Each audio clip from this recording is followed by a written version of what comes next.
is starting to get interesting.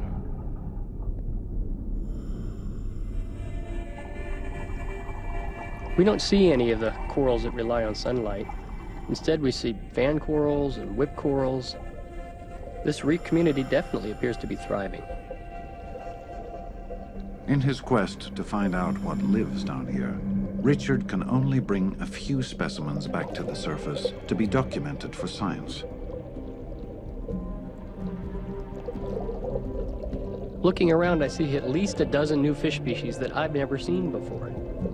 I doubt anyone's ever seen them before.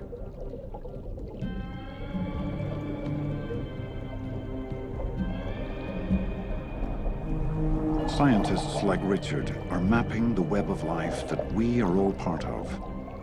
Each new fish Richard finds holds millions of years of genetic engineering for medical research.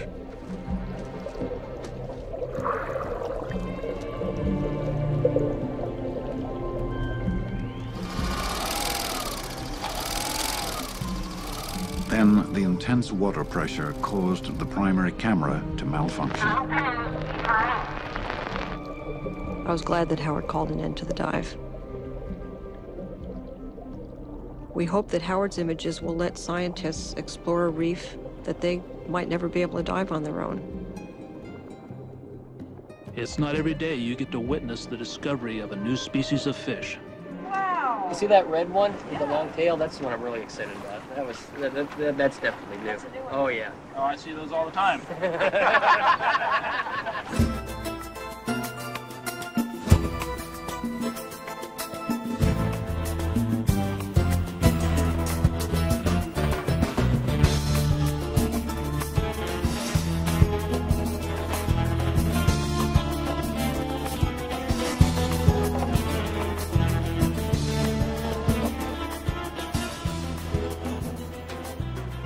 Until quite recently, the deep coral reefs were this big dark void on our map of life.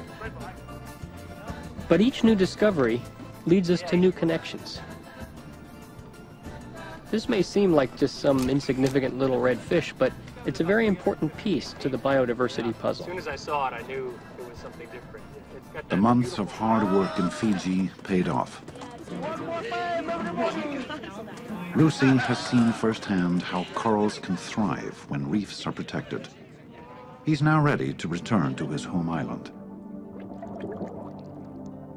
My fellow Fijians have shown me how to set up a marine preserve, protect the mangroves, and even curb logging operations. I really want to get started. Here in Fiji, we've seen some amazing reefs, but we've also seen a lot of coral damage. The siltation we saw at Rusi's Reef led us to our next question. Is closeness to shore a major risk factor for corals? French Polynesia is a perfect place for answering this question.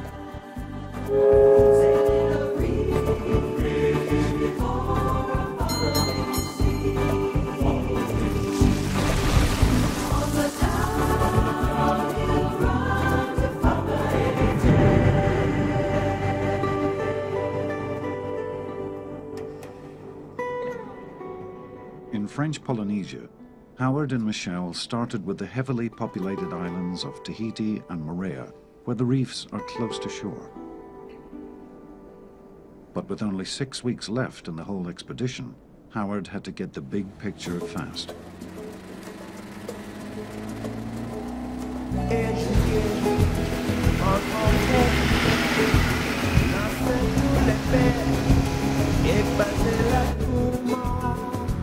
I'm used to hang gliders.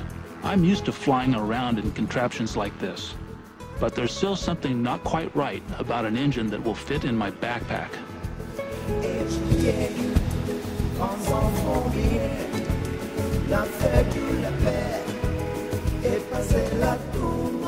Moorea is sort of like Rusi's Island. The coral here is very sensitive to siltation and pollution because the reefs are very close to shore. After checking out the north side of Moorea, we head across the mountains to survey the south coast.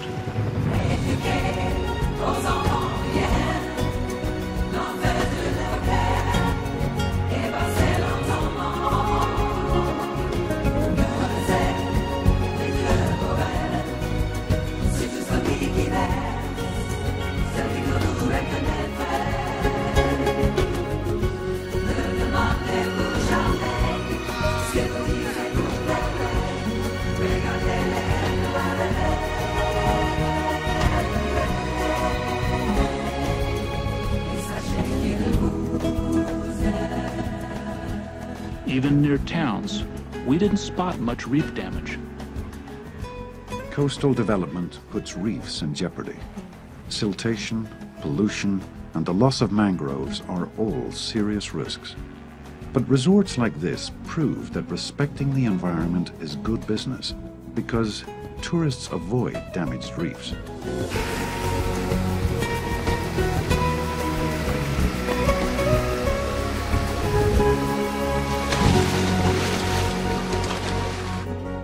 Our flight over Moorea just gave us a first impression.